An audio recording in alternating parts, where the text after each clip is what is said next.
Bom dia, amigos. Estamos reunidos para mais um culto matinal dominical. Hoje, dia 13 de outubro de 2024. Eu vou iniciar lendo um texto da Bíblia que está em Mateus, capítulo 26, a partir do versículo 26. É a ceia do Senhor. O quadro aí atrás foi esse momento da última ceia, a última Páscoa de Jesus aqui na terra. Então, como hoje, no final do nosso culto, nós estaremos celebrando essa Santa Ceia, então eu vou ler esse texto que está em Mateus 26, de 26 a 30. Enquanto comiam, tomou Jesus um pão e, abençoando-o, o partiu e o deu aos discípulos, dizendo: Tomai, comei, isto é o meu corpo. A seguir, tomou um cálice e, tendo dado graças, o deu aos discípulos, dizendo: Bebei dele todos, porque isto é o meu sangue, o sangue da nova aliança, derramado em favor de muitos, para remissão de pecados.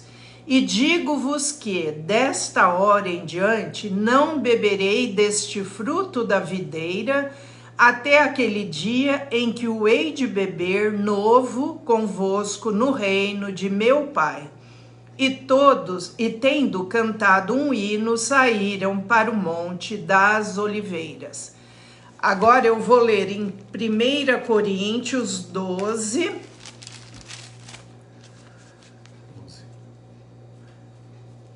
1 Coríntios 12, a partir do versículo 12.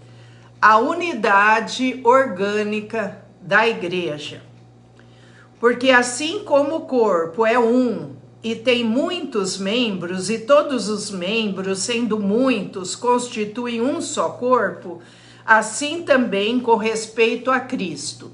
Pois em um só Espírito todos nós fomos batizados em um corpo, quer judeus, quer gregos, quer escravos, quer livres, e a todos nós foi dado beber de um só Espírito.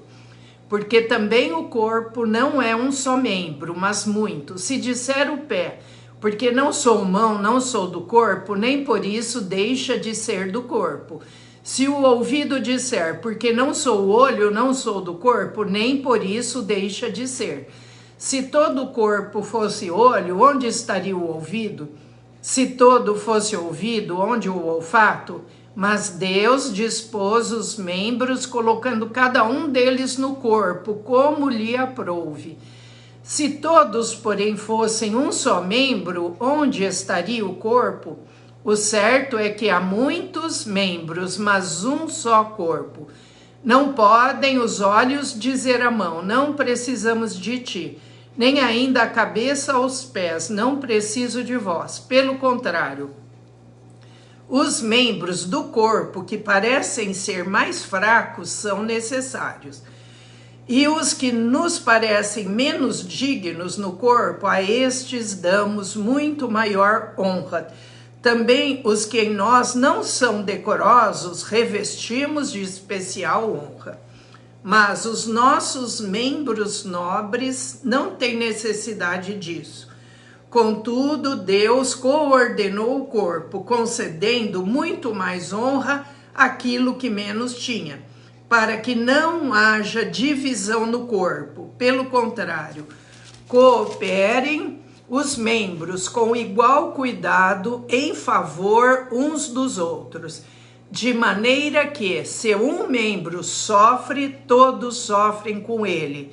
E se um deles é honrado, com ele todos se regozijam. Ora, vós sois corpo de Cristo, e individualmente membros desse corpo.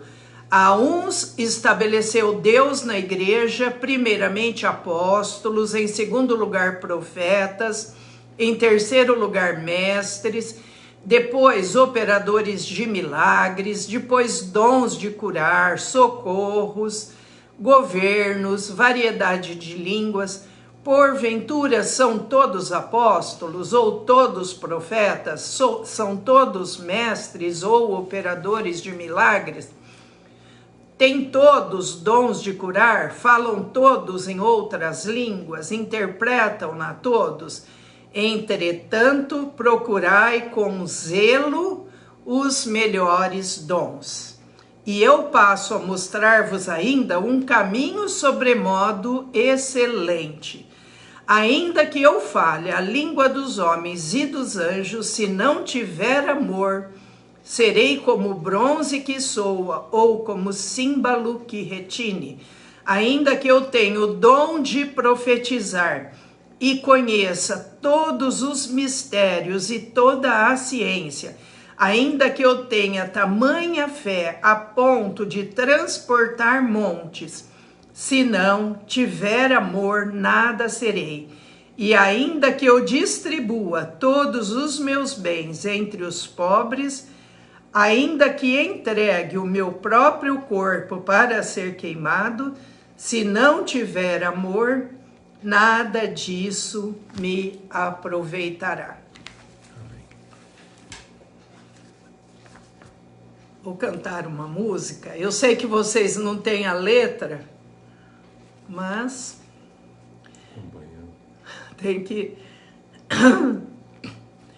Tu não habitas em tendas, nem em templos feitos por mãos, eterno, perfeito, princípio e fim, acima das religiões. Não há nada no céu, na terra ou no mar, semelhante a ti, Senhor. Tua imagem está revelada em nós, expressão do teu amor incomparável. Senhor, tu és, tua voz ressoa como um trovão, e as nuvens são o pó dos teus pés, incomparável. Senhor, tu és, minha alma está apegada a ti, Senhor, incomparável és. Bom estarmos aqui louvando a Deus, podendo exaltar teu santo nome.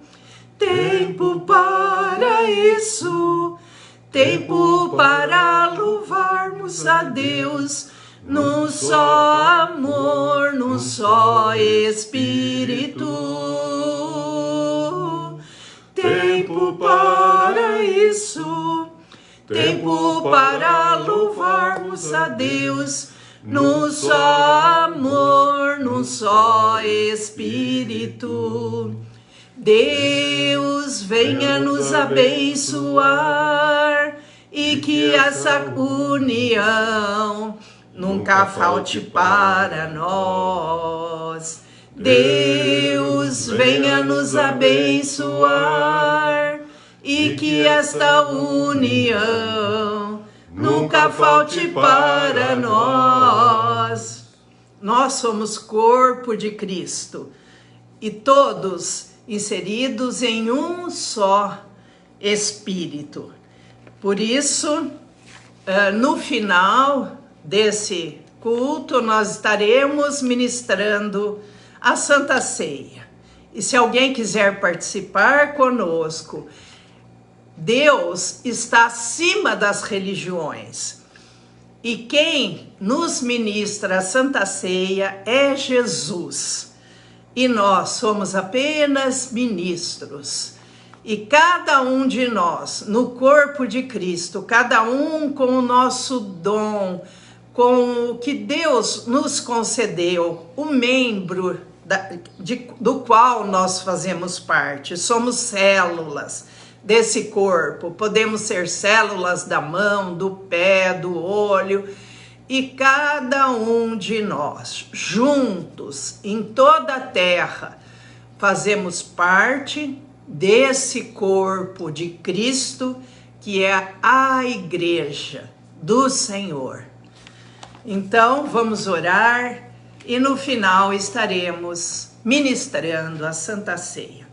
Senhor nosso Deus, nosso Pai, nós te louvamos, te agradecemos por mais um domingo, mais uma oportunidade de iniciarmos a semana entrando na comunhão do Senhor e juntos com os que estão conosco, com os que assistirão mais tarde, fazendo parte desse grande corpo de Cristo, dessa igreja do Senhor em toda a terra, dos que estão vivos, dos que já partiram, Senhor, mas somos parte desse corpo.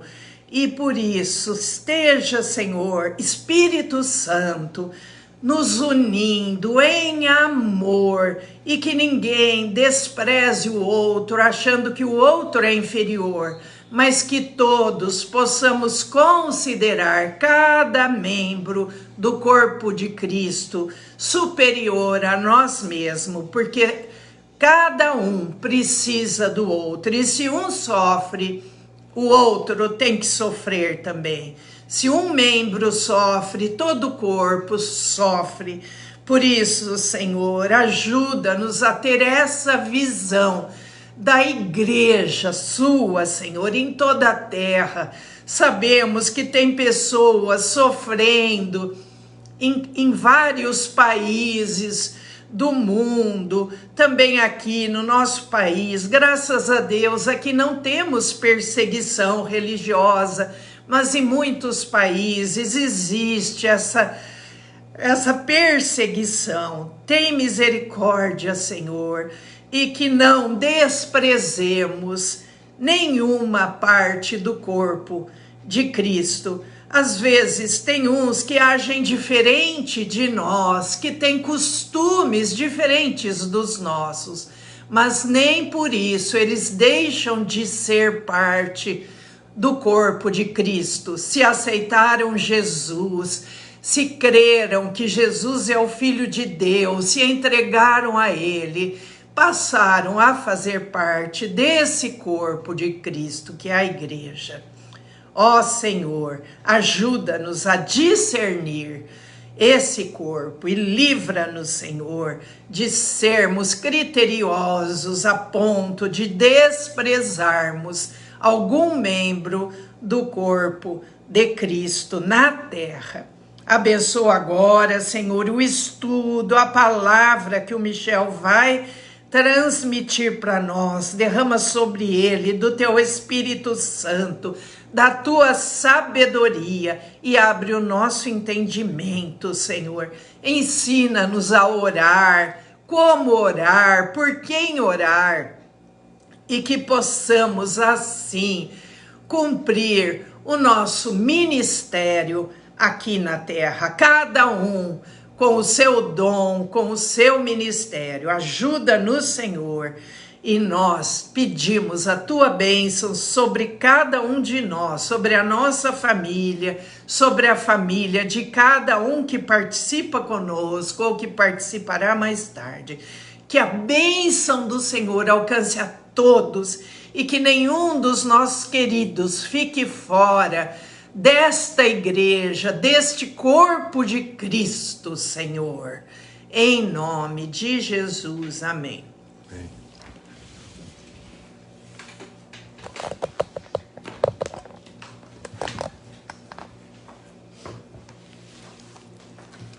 Bom dia, irmãos, bom dia, irmãs, bom dia, Andréia, que está acompanhando conosco, e outros irmãos que estão aqui também assistindo, estão nos acompanhando agora, nesse momento, e por aqueles que depois estarão vendo esse contexto dessa reunião nossa, em nome de Jesus. Hoje eu quero dar continuidade fechando o pensamento sobre o contexto da oração e não esgotando esse tema ou esse assunto. Gostaria que os irmãos abrissem 1 Timóteo, capítulo 2, a partir do versículo 1. O que Paulo está falando para o seu filho espiritual, Timóteo, orientando ele na sua caminhada, na sua juventude, como aquele que está levando as boas novas do Evangelho, Jesus, o Cristo de Deus. Hoje o tema que eu vou trabalhar é por quem orar. Domingo anterior nós falamos para quem e a quem orar com ações de graça e referimos que deve ser voltado esse contexto ao Deus que é Pai. Falamos também que a oração, ela pode conter súplicas, pedido, ou não conter nenhum, apenas uma oração de adoração, de louvor, de gratidão ou coisa semelhante. E também nós falamos que essa oração que fazemos, o falar com Deus, ele pode ser um falar que é pessoal e pode ser também um falar de forma coletiva, como um corpo. Essa oração que é falar com Deus, nós falamos que sempre a oração precede a súplica, precede o pedido. E a gente percebe no transcorrer de toda a leitura das Escrituras e todos os homens que tiveram comunhão com esse Deus, eles sempre oraram. Por isso que Jesus falou, quando orardes, isso é, um dia você vai orar, você tem que orar, e é importante orar, porque é a forma de você não só se alimentar, ter comunhão com Deus, fortalecer a tua fé, mas também falar com Deus e ouvir esse Deus ao modo como você deve se portar e expressar esse Deus com a sua vida. Jesus orou só por si, mas também orava por outros, intercedia por outros, mas principalmente a gente percebe que muitas vezes ele se retirava só e sozinho. Aonde está escrito isso? Em Mateus 14, 23. Ia para o monte só para orar, para ficar em íntima comunhão com Deus. É o que chamamos de essa oração pessoal que ele fazia. E também disse para nós fazermos essa oração pessoal também. Entra no teu quarto e fecha a tua porta. Mateus 6,6. Mas Jesus não só orava em comunhão com o Pai sozinho. Ele revela muitas vezes essa oração de uma maneira mais ampla. Veja como é interessante. Jesus, tudo que ele fazia, Lucas, vendo ele como filho do homem, diz que nada ele fazia sem primeiro orar. Até para escolher os discípulos, ele fazia oração ao Pai. E depois ele fazia o pedido para saber como que ele ia fazer o convite a esses homens que são os seus discípulos, que apóstolos, ficarem com ele e aprenderem com ele e serem uma expressão dele depois na sequência. A gente percebe também que Jesus orou e muitas vezes para fazer alguma coisa. Por exemplo, para ressuscitar o Lázaro. Ele orou antes, depois ele suplicou a ressurreição e ele diz, aqui eu falei, Pai, eu sei que o Senhor sempre me ouve no que eu falo com o Senhor, mas eu falei aqui alto para que eles possam compreender o que está acontecendo nesse momento.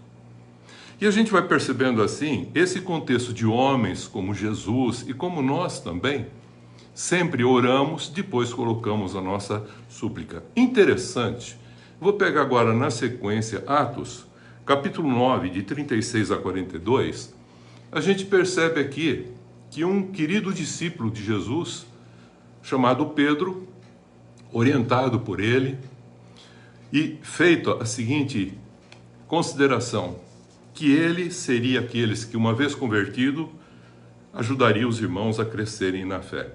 Acontece que, depois da ressurreição de Jesus, ele conversou com o Pedro, explicou, falou da importância dele dentro desse cuidado da sua igreja, das suas ovelhas, seus cordeirinhos e tudo mais, e percebe que o Pedro, nesse contexto, estava preso, porque Herodes começou a perseguir os discípulos de Jesus e isso agradou os judeus. E ele começou a perseguir, inclusive, não só matou alguns discípulos, mas prendeu o Pedro. E o Pedro estava preso. E o que é interessante, eu falei que existe oração individual e oração coletiva. Aqui eu vou dar um exemplo desse contexto coletivo, né? Diz que Pedro estava preso e diz que a igreja reunida orava, intercedia pela condição da vida do próprio Pedro, que estava preso, estava sendo perseguido por Herodes naquela oportunidade. Atos 9, 36 e 42 falou que isso daí é uma história do Dorcas, mas Atos 9, 36 e 42 fala que antes de acontecer esse contexto, né, ele teve um encontro com umas mulheres que tinha uma senhora muito querida que ficou doente e veio a falecer. E o que é interessante é que o Pedro, sabendo ali, sendo chamado, e as mulheres começaram a chorar e falar para Pedro: Pedro, olha, essa mulher chamada Dorcas, Tabita, que tem o nome traduzido por Dorcas, ela é uma pessoa muito querida nossa e ela é muito importante para o ministério da igreja, para o corpo de Cristo. Veja as roupas que ela fazia. Veja como que ela trabalhava, as condições que ela cuidava, as esmolas que ela fazia, o cuidado, o carinho que ela tinha.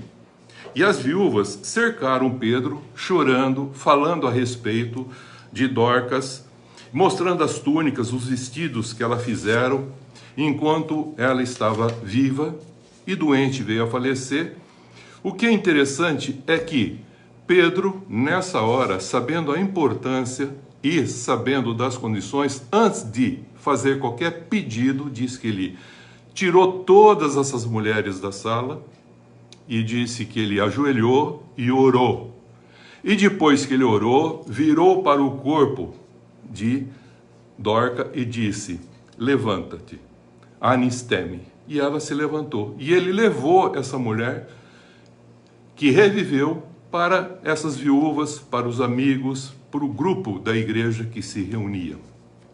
Veja, a oração antes da súplica, sabendo o que ele tinha que fazer diante de uma situação dessa. É assim que a oração precede o contexto do pedido da súplica. Falei também agora em Atos 12, de 6 a 17, Pedro preso. Agora é uma oração comunitária. Todos ali estavam orando pela condição desse Pedro. Quantas coisas maravilhosas ele já não tinha feito. Agora é a igreja que estava intercedendo. Diz lá no capítulo 12 o seguinte: havia uma oração incessante a Deus por parte da igreja em favor de Pedro, que estava encarcerado. E acontece que eles em oração diz que Deus enviou um anjo e libertou Pedro da prisão.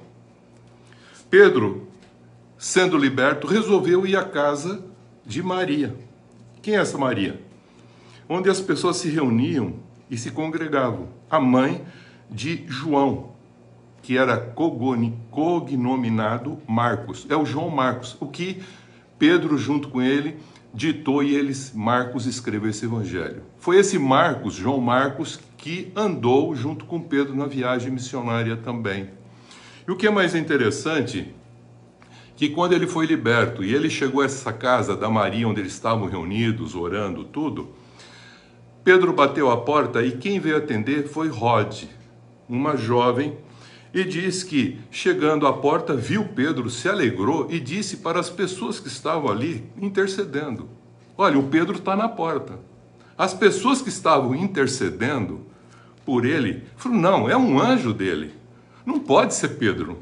O sistema de guarda que era colocado ali dos romanos, era impossível alguém sair. E aí eles viram Pedro e se alegraram.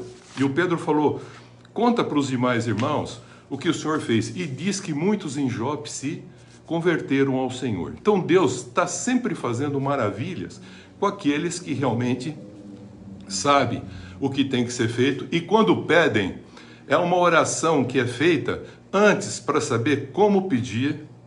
E o pedido como tem que ser feito para ser um pedido bom, para que cumpra um propósito para o reino de Deus, que é o que acontece, que nós estamos vendo e relatando aqui.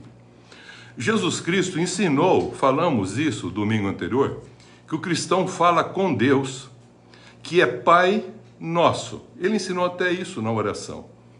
Não é meu Pai nem teu Pai, ele é nosso, é Pai nosso, que está no céu. Ele é invisível, ele é santo, e que a sua vontade é soberana, e que ela deve ser feita tanto no céu como aqui na terra. E aqui na terra, como é feito lá no céu.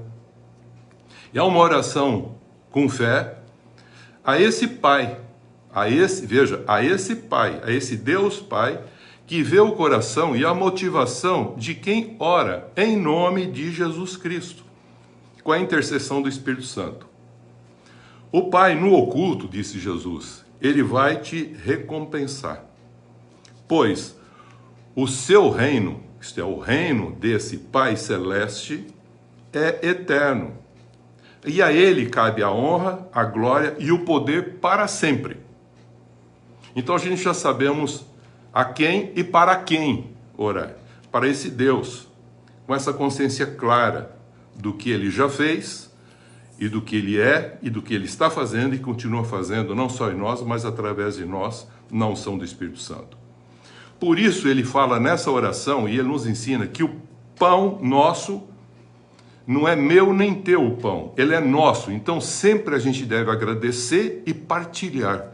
O pão nosso nos dai hoje. Por quê? Porque dando para mim, não para você, a gente partilha. É uma forma de ter comunhão com os irmãos e revelar essa graça de Deus a todos nós. Por isso fala, o pão nosso nos dai hoje, a nós. Quem o tem, partilha, para ser repartido. Também ele fala, o perdão é nosso. Por quê? Para ser compartilhado. Porque em algum momento a pessoa poderá errar a mão. E ele fala, perdoa uns aos outros, sempre. E a tentação é nossa.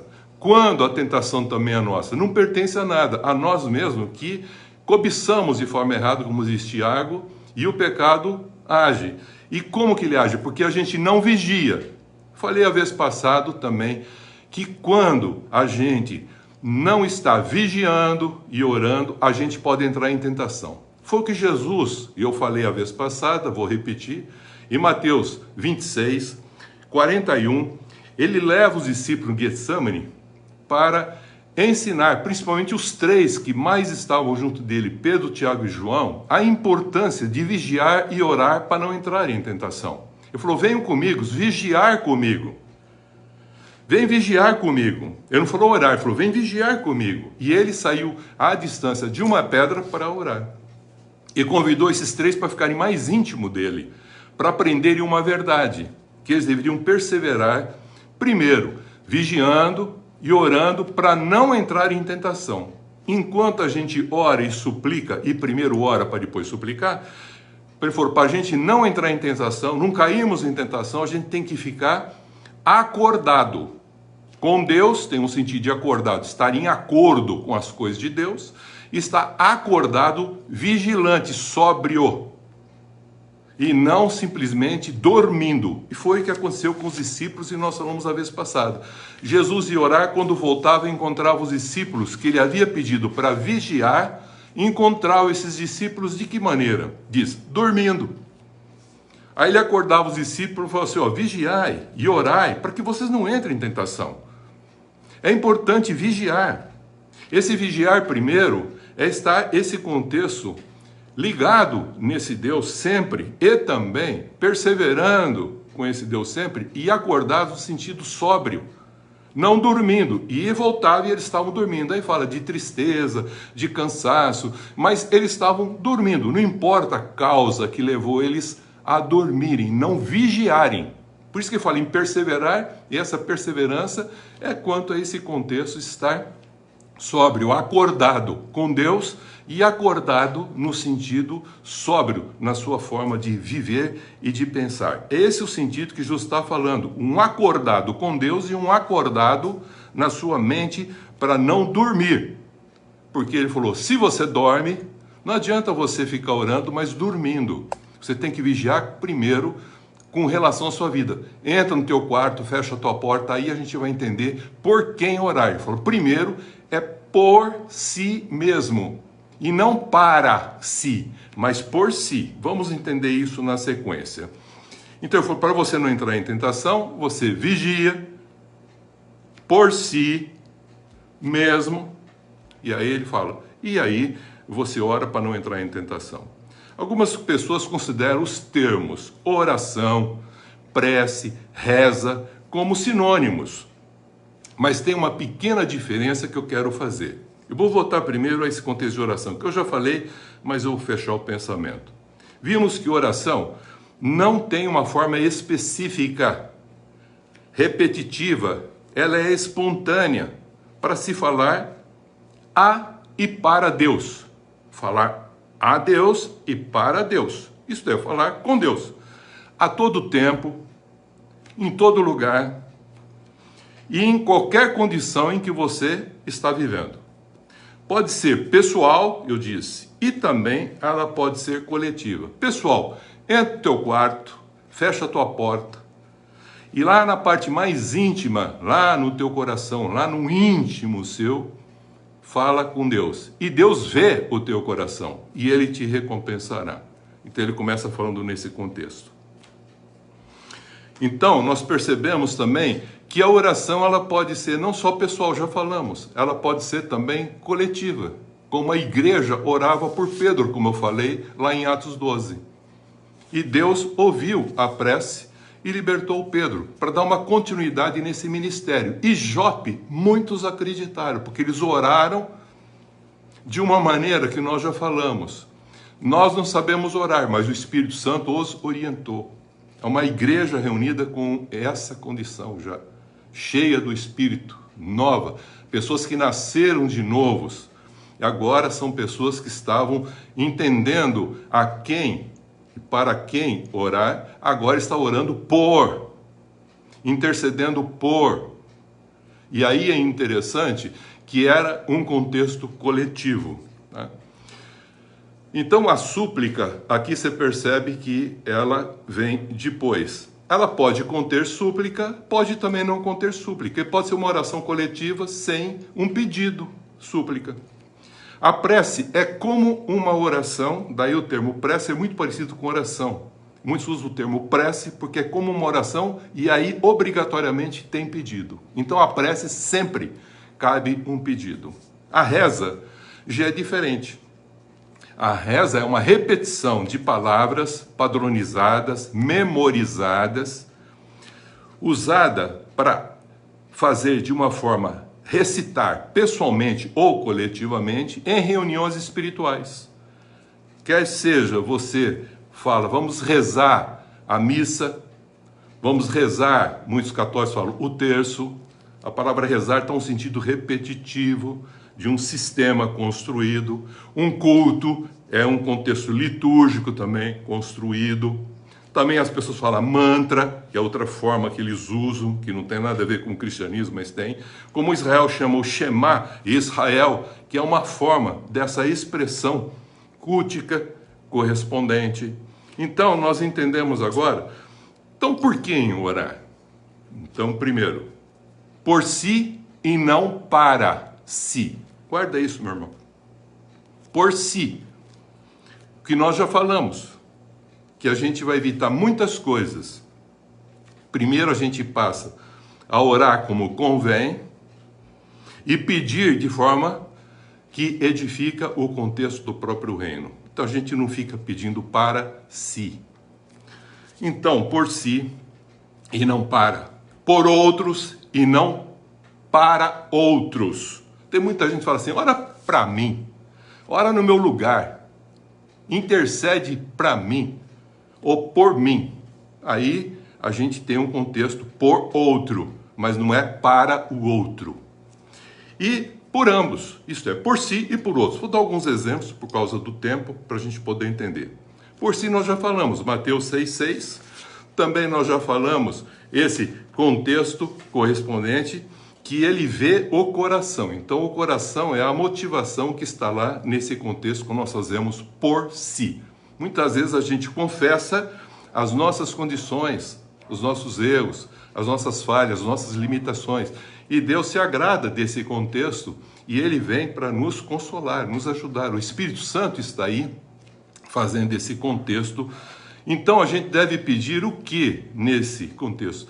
Que sempre o Espírito Santo esteja presente. Então não entristeça o Espírito Santo, ouça o Espírito Santo que ele diz à igreja, como nós já falamos. Então deixe o Espírito Santo ficar livre para você ouvi-lo expressar que você é um filho bendito de Deus, amado por Deus, como Jesus Cristo, porque agora você está identificado com Cristo como um cristão. Peça sabedoria e cresça em prudência, no temor do Senhor. Continue crescendo, prossiga conhecendo Deus, lendo a palavra, crescendo com a palavra, e não confie em si mesmo. Porque muitas vezes esse contexto que você entra numa religião ou em qualquer religião, você já se acha certo e no direito de. Jesus falou uma coisa que é muito interessante. Ele contou uma parábola para aqueles que confiavam em si mesmos e se auto-justificavam. E ele contou uma parábola, dizendo o seguinte: a parábola do fariseu, um contexto religioso, e de um publicano, um que se achava pecador e não digno de falar com Deus. E diz que os dois foram orar. E ele fala como os dois oraram. Está lá em Lucas 18, versículo 9. Ele fala que o fariseu, o religioso, orava de si para si. Veja, de si para si, dizendo o que ele fazia e os direitos que ele tinha. Por isso que ele estava ali, todo, ele falou, ele está se auto-justificando. Ele falou, e o outro, dentro do contexto limitante da sua vida, sentindo-se indigno de estar diante de Deus, pedia clemência, misericórdia, compaixão de Deus pela sua vida. Diz, os dois voltaram para casa. Quem é que voltou justificado? Ele falou, aquele que reconheceu as suas limitações e a importância de, interdependente com Deus, expressar Deus com a sua vida. Então, um se achava, se auto-justificava pelo que ele fazia e o que ele estava realizando, como se fosse um serviço para Deus e era um serviço religioso. O fariseu. O outro não. Ele simplesmente olhou para ele e falou, eu não tenho nada de bom. Se o Senhor não estiver em mim e não me orientar, não me guiar, não tiver essa ação de Deus em, e Cristo, a palavra em, dificilmente eu vou fazer alguma coisa que seja desejável. Então tem misericórdia de mim. E Deus usou da misericórdia e ele voltou justificado. Então nós percebemos que Paulo fala em Efésios 6, de 11 a 20, algo que é muito importante para nós continuarmos o pensamento. Então já vimos orar por si e não para si. E agora eu quero continuar revelando o que Paulo fala em Efésios 6, 11 e 20. Ele diz o seguinte, revestidos de Deus, quando você estiver revestidos de Deus, de toda a armadura de Deus, que todo aquele contexto que ele falou para que a gente se revestisse de Cristo, do Espírito Santo e tudo mais, você deve orar em todo o tempo, com súplica no Espírito Santo, com súplica, com pedidos no Espírito Santo, por todos os santos. E Paulo pede também, orem também por mim.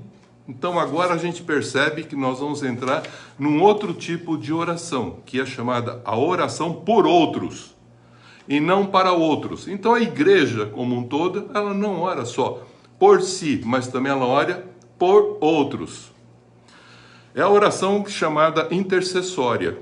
É o que Jesus fala e o próprio Paulo fala. Quando você estiver orando, toma cuidado para que você não caia, porque você às vezes vai se ensoberbecer por aquilo que você está fazendo. E muitos acham que oração e jejum têm direitos e, consequentemente, acabam caindo num contexto da própria tentação, fazendo as coisas como não deve, orando como não deve e pedindo como de forma incorreta, pedindo mal como não deve também. Então, esses que são revestidos, diz Paulo, que são o nascidos de novo, uma nova criatura, eles fazem uma oração intercessória, sabendo dos riscos, que se eles não vigiarem e só orarem, podem cair em tentação.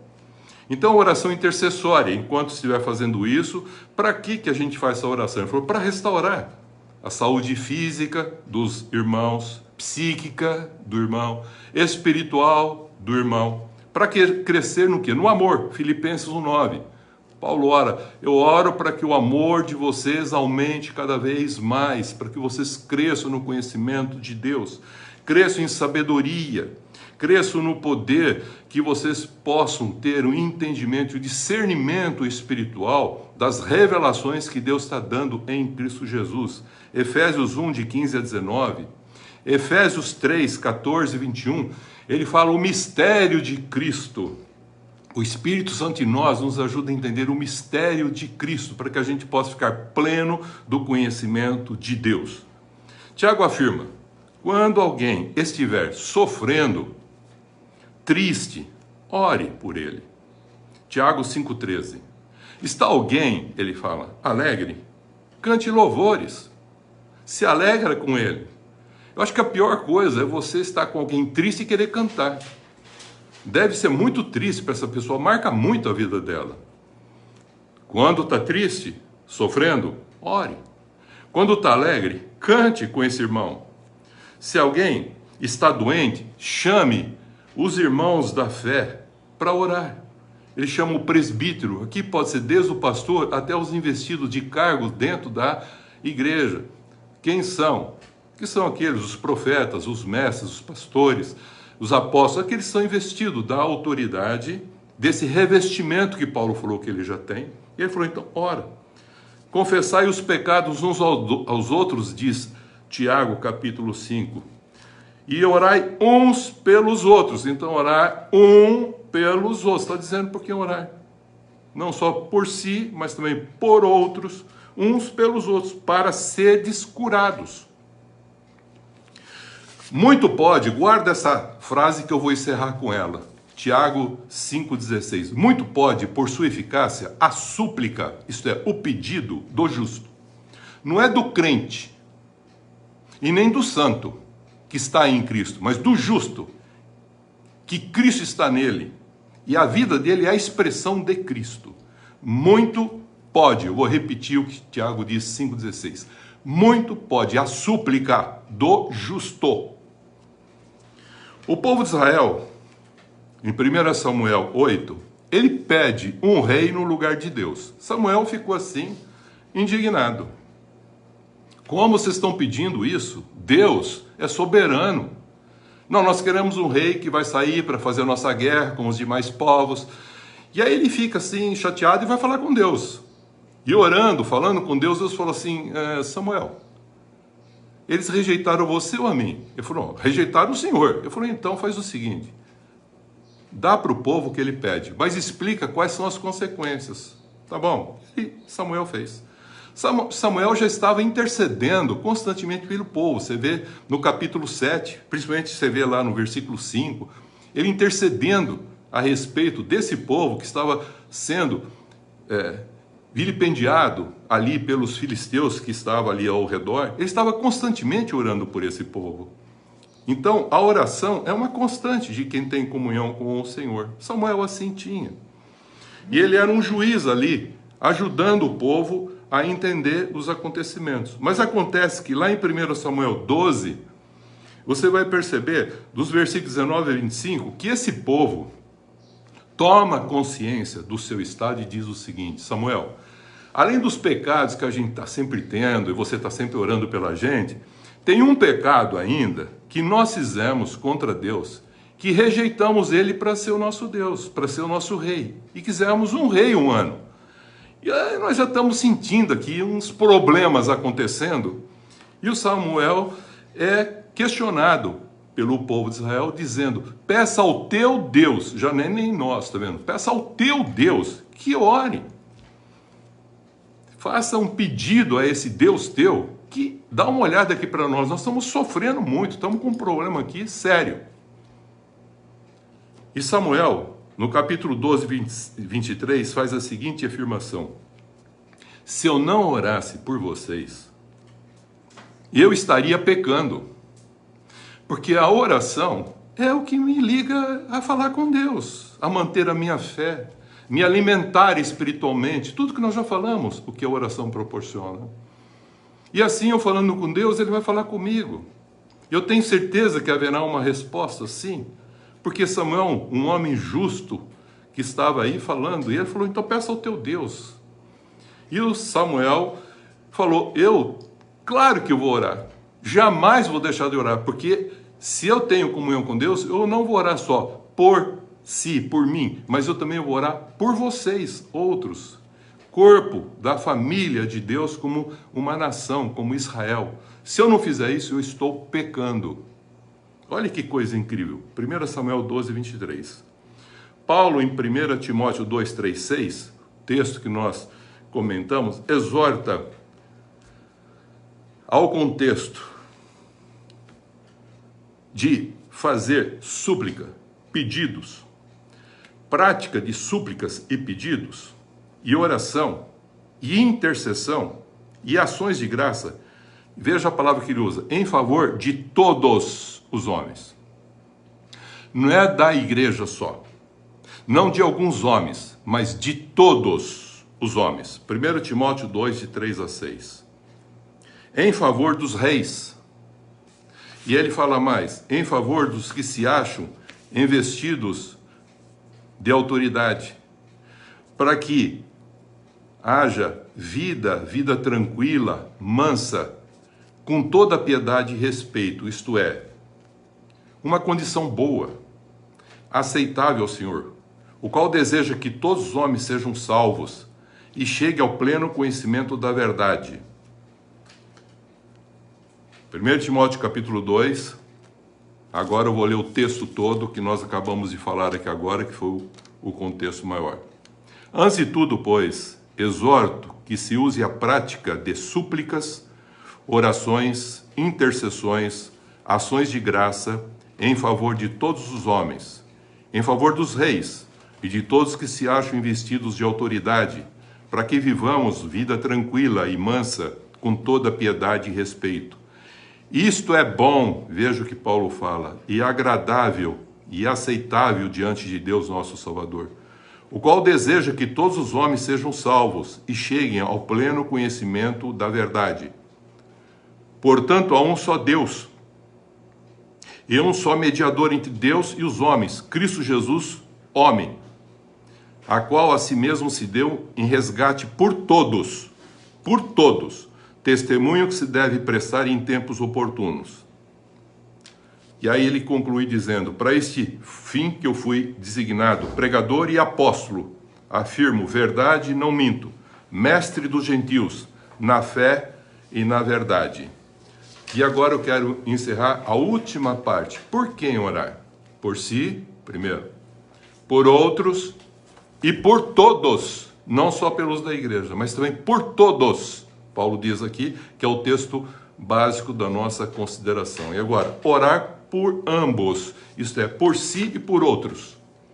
É claro que o tempo não permite pegar várias passagens, vou tomar a passagem por uma só. E se orar por si e por outros, eu vou pegar Daniel. O exemplo de Daniel, deportado para a Babilônia, foi cuidado por Nabucodonosor para estar entre os sábios da Babilônia, para trabalhar lá num contexto da Babilônia para o rei Nabucodonosor. Acontece, Daniel 2, de 1 a 6, que o rei Nabucodonosor tem um sonho. Ele sonha e seu espírito se perturba nele. E faz o seguinte, o sono passa e ele quer entender o sonho e a interpretação do sonho. Aí ele chama todos os sábios caldeus ali da Babilônia e falou para eles o seguinte, eu quero que vocês não só revela o que eu sonhei, mas interpreta o que significa esse sonho que eu tive. Aí ele chama os caldeus para isso. Daniel, capítulo 2, versículo 11, diz que os caldeus sábios disseram: o que o rei exige é difícil e ninguém, veja a palavra, e ninguém há que possa revelar isso ao rei. Não tem como revelar isso ao rei, senão os deuses que estão nos céus, que moram nos céus, mas que não estão com os homens. E o que é interessante, eu quero dizer para os irmãos o seguinte, que Deus está no céu, mas também está no teu e no meu coração. Ele se revelou assim em toda a história, já falamos sobre isso, por isso a gente não precisa voltar a repetir. Então não se esqueça que esse Deus que está no céu, ele é poderoso para fazer tudo infinitamente mais e melhor, mesmo do que nós já pedimos, ou queremos, ou pensamos, muito mais. E ele falou, mas não se esqueça que ele também nos formou para habitar em nós e sermos nós a expressão dele, desde o princípio. Ele soprou em nós o Espírito, nos fez seres espirituais para falar com ele, que é Espírito não criado, que está lá no céu, na eternidade. E ele mostra nitidamente isso, e o Daniel, acontece que estando ali entre os sábios, e disse que o rei ficou enfurecido com essa resposta dos caldeus sábios. E disse o seguinte, todos esses que não interpretarem, disserem o sonho, interpretarem, que sejam mortos. E nesse contexto, ali na Babilônia, quem estava incluído ali? Daniel e seus 3 amigos que tinham sido deportados para lá. E aí eles foram chamados para todos serem mortos. E chamaram Daniel e os 3 amigos também. Daniel foi para o rei e pediu, Senhor rei, Nabucodonosor, designa o tempo que o senhor designar é o tempo que vai permitir que eu revele para o rei o sonho e a sua interpretação. Daniel foi para casa, chegou em casa, chamou os 3 amigos, Ananias, Misael e Azarias, e pediram, veja como é interessante, misericórdia, não só por si, porque estavam para morrer junto com os sábios da Caldeia, não só por si, misericórdia por nós, por eles, por outros, por nós e pelos outros, por ambos. E diz que eles pediram ao Deus do céu, Elahá. Veja, essa palavra vem de El, de Elohim. Então não é os deuses que o mundo conhece, não. É o Deus no título maior, não. É o Deus específico de Israel, Elahá. Pediram para ele, esse Deus do céu, esse que ninguém vê, na luz inacessível. Ele falou, Pai, nós precisamos que o Senhor revele isso para nós. Fale esse mistério para nós. E o que acontece? Acontece que nós entendemos que na história é descrito. E qual era a razão desse pedido que eles estavam fazendo? Porque eles estavam pedindo misericórdia por eles e por todos aqueles caldeus que não eram exclusivos de Israel, não. Era todos os homens, como Paulo falou, a todos. Daniel e os sábios caldeus, seus 3 amigos, estavam sob ameaça de morte por Nabucodonosor. Daniel 2, 19 e 23, o Deus do céu, Elahá, revela a Daniel, numa visão de noite, o sonho e a sua interpretação. Que nós conhecemos bem aquela descrição daquela grande estátua de Nabucodonosor, não vou entrar aqui nesse pormenor. Daniel bendisse a Elahá, ao Deus do céu, dizendo, bendito o nome de Deus de eternidade a eternidade. Veja a visão que ele tem. Dentro da temporalidade, de eternidade a eternidade, esse Deus de Israel, Elahá, esse Deus triuno que nós já falamos lá, revelando no contexto da própria história, ele dá sabedoria e poder, porque a ele pertence a sabedoria e o poder. É Elahá, Daniel fala, o Deus do céu, quem muda o tempo e as estações. Ele remove e estabelece reis. Ele dá sabedoria aos sábios e entendimento aos inteligentes. Revela o profundo e o escondido. Conhece o que está em trevas. E com ele mora a luz. Guarda isso, meu querido. Olha o que o Daniel está revelando para nós. e diz assim, Daniel: a ti, ó Deus do céu, Elahá, de meus pais, eu te rendo graças, ações de graça, e te louvo, te sirvo, porque me desse sabedoria e poder, e me fizesse saber o que te pedimos, o sonho e a interpretação. Muitas outras considerações, querido, eu poderia ficar falando aqui. E tudo vai ficar nesse contexto que nós falamos. Por si e não para, por outros e não para, e por si e por outros, como é o caso que nós acabamos de mencionar. Mas eu lembrei de uma frase que eu não sei se eu li ou se eu ouvi. Eu não sei, eu não lembro. Eu só guardei essa frase porque eu achei muito interessante, que é a seguinte: falar de Deus, mas não falar com Deus, um dia, esse que assim procede, só falará de Deus. Então, eu quero que você traga à memória algumas coisas que são fundamentais para fundamentar tudo isso que nós falamos, desde o nome de Deus, a revelação de Deus, como Deus fala com a gente, como nós falamos com Deus em oração, em súplica, em pedido, mas também, principalmente, eu quero que você guarde isso. A Trindade divina, queridos, que nós falamos desde o princípio revelado, revela o invisível da criação de forma visível, para ser conhecido pelas coisas criadas. Romanos 1, 18 a 20. E o homem, Romanos 1, 18 a 20, fica indesculpável o dia que chegar diante de Deus e falar assim: não te conheci, falou, pelas coisas criadas e formadas, visível, coisas, eu me revelei. Também diz, o homem criado, esse homem criado, não, depois ele foi formado, criado à imagem e semelhança de Deus, ele foi depois formado na forma física para expressar de forma visível esse homem interior, que é alma e espírito, através da sua carne, as virtudes de Deus, de um Deus que é invisível, mas que foi feito para estar interdependente o homem com ele e ser a expressão dele. Então o corpo físico, queridos, a carne, ele é o santuário, ele é o templo onde Deus habita. Está bem claro, Paulo fala a respeito disso. Jesus falou uma coisa interessante, eles estavam olhando para um templo, eu falando, o templo, essas pedras, ele falou, derruba esse templo, em 3 dias eu edifico. Só em João capítulo 2 é que eles foram entender que Jesus estava falando dele como o templo de Deus, o Espírito Santo nele, o santuário de Deus que somos nós, em que habita o Espírito Santo. Deus não habita em templo feito por mãos humanas. O templo, às vezes o homem reúne, mas ele é o santo, que vai num lugar que eles chamam de sagrado, para expressar, ouvir e aprender e se comunicar e partilhar esse Deus. Por isso que se reúne.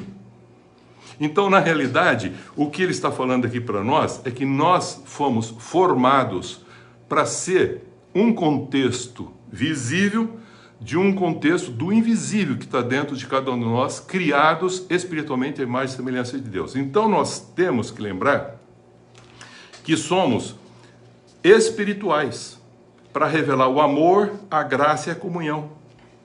Que isso está onde? No coração do homem. E o coração do homem é composto pela alma, como eu penso, como eu sinto, como eu ajo, e também pelo espírito, tendo um contexto de consciência de quem nós somos, de quem Deus é, e a importância dessa inter-relação.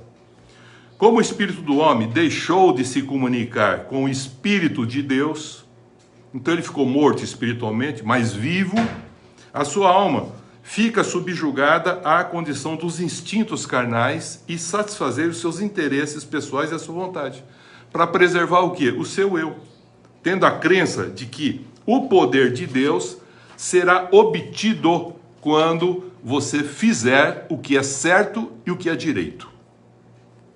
Então a pessoa se esquece uma coisa que é muito importante. Você já foi formado, criado e formado para ser santo, justo. Então Deus já nos fez assim, para sermos uma expressão dele. Mas esquece a origem de natureza santa, espiritual, em Deus Pai, de que já foi criado, que já foi o quê? Uma condição de um ser espiritual que morreu, mas precisa ressuscitar, já foi abençoado, fértil para crescer, multiplicar, encher a terra, administrar, interdependente com Deus, cultivar, guardar, bem como expressar as suas virtudes através da sua vida. É isso que Deus nos fez, nos formou para isso.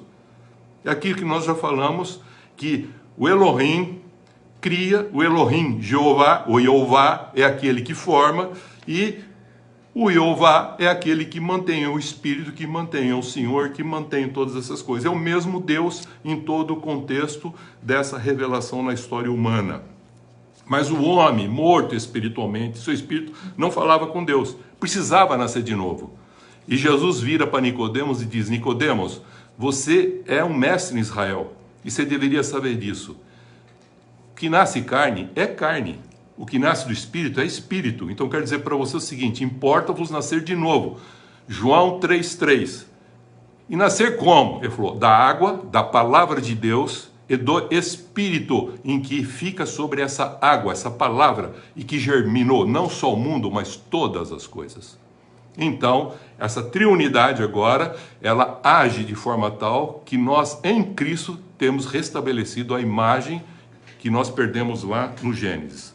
Para o homem que já tem essa condição restabelecida, isso é, os olhos do coração iluminados com Cristo, que é a palavra, o verbo de Deus, o qual é a sabedoria e o poder de Deus, Cristo é isso, 1 Coríntios 1:24, ele se torna santo, justo, e o Espírito Santo o move a orar, sempre no Espírito e com o Espírito, de tal modo que ele vai orar por si, guarda bem, por outros, e por si e por outros, como nós falamos. E tudo isso, por quê? Pois, eu quero fechar agora o pensamento que está lá em Tiago 5,16. Pois, a súplica, guarda isso, meu irmão, do justo, não é do crente, porque até o diabo é crente, o diabo crê. Não, a súplica do justo, desse que tem essa especificidade, que se revestiu, como Paulo diz, de Deus, a súplica do justo, ele diz, ela é eficaz para não só Deus ouvir e responder de uma maneira tal que a pessoa possa glorificar o nome de Deus sempre que assim aquele que o faz pela fé, nada duvidando. Para quem essa fé?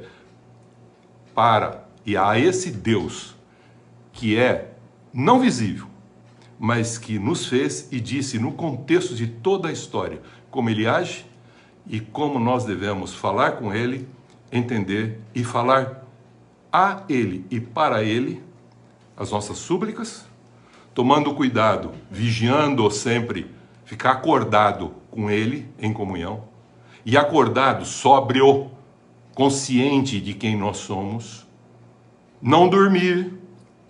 E ele fala agora, orar pelas instituições, e aí ele começa dizendo, não inicia a oração, ele fala com súplicas, intercessão, e depois ele fala oração. Por que ele inverteu tudo isso?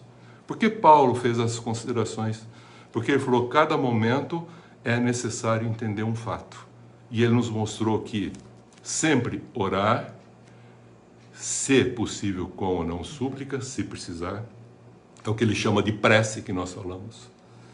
Mas o que é mais interessante, ele diz vigiar e orar para não entrar em tentação, e para as autoridades constituídas por todos os homens, ele fala assim, usa de súplica, faça os pedidos com oração, para que eles entendam que esse Deus, ele é o Deus invisível, mas ele até hoje age e continua agindo.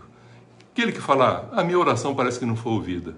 Muitas vezes a gente está orando de si para si, porque como religioso muitas vezes a gente pensa que o que nós estamos fazendo nos justifica, e quem nos justifica é Jesus Cristo, que nos justificou para sermos justos e praticarmos a justiça, como ele falou, busque o reino de Deus em primeiro lugar e a sua justiça, e as demais coisas vos serão acrescentadas. Que Deus abençoe, que a gente possa entender bem claro esse contexto das formas de orar, por si, por outros e por si e por outros, por ambos, mas nunca para, mas por. Que Deus abençoe. Vamos cantar esse que é...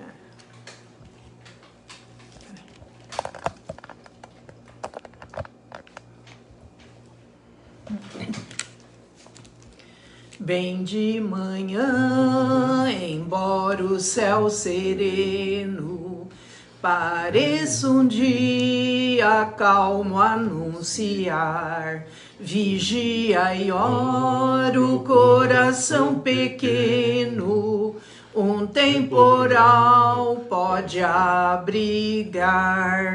Bem de manhã e sem cessar, vigiar e orar, ao meio-dia e quando os sons da terra abafam mais de Deus a voz de amor, recorre a Cristo, o coração descerra e goza a paz com o Senhor.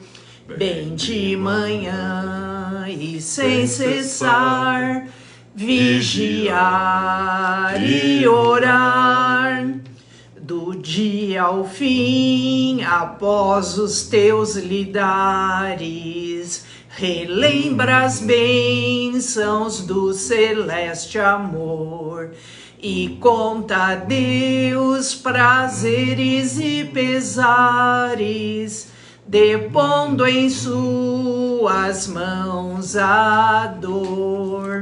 Bem de manhã e sem cessar, vigiar e orar. Amém, queridos. Agora, queridos, eu pedi para você que se preparou aí, pegou o suco de uva, o vinhozinho.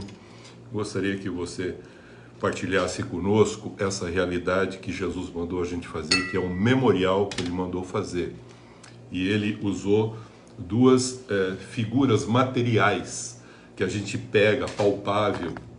E essas duas figuras materiais são pedagógicas para nós entendermos a transcendência espiritual. Então ele, na noite em que Jesus foi traído, 1 Coríntios 11, ele diz para entender esse sentido de unidade de corpo e que nós precisamos nos alimentar como partes desse corpo, devemos alimentar dele, de Cristo. Ele usou esse contexto pedagógico dizendo, eu dou parte dele, todos podem se comer deles, para todos terem as mesmas condições de, que ele fala, do meu espírito. Então ele falou, tomai o pão, que é o meu corpo, sentido do espírito que a gente se reúne, e fazer isso em memória de mim, lembrando que quem tem o Espírito de Cristo tem esse Cristo expressado na sua vida. Façamos isso em memória dele, reconhecendo o que ele fez e pedagogicamente entendendo o que ele explicou em João capítulo 6. O que eu disse, que esse pão, embora seja palpável, visível, ele tem um contexto de fé transcendente para a nossa consciência, que esse pão é o contexto do símbolo do Espírito de Cristo que nós nos alimentamos. Que a gente se alimente desse Espírito de Cristo, com o sentimento que houve em Cristo Jesus, que foi esvaziado para ser humilde o suficiente para fazer a vontade do Pai através da sua vida. Façamos isso em nome de Cristo Jesus.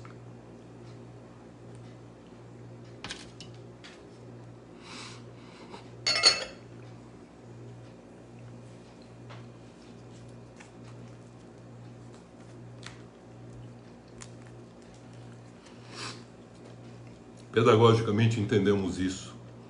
E agora ele usa uma outra figura, o vinho, e ele compara a um sangue, pelas características da cor e também pelas características que promove aquilo que se chama alegria e vida. Ele falou, essa é a nova aliança que eu faço com vocês, o sangue da nova aliança, que é derramado, não é mais de animal, é do próprio Filho de Deus que nos dá a vida eterna. Ele falou, como vocês tiveram o meu espírito, comeram, se alimentaram do meu espírito, agora eu quero que vocês bebam a minha vida, vida espiritual plena, completa, e eu diria até mais, e eterna. Fazer isso em memória de mim. Façamos isso para ter essa vida plena, completa e eterna, em nome de Jesus.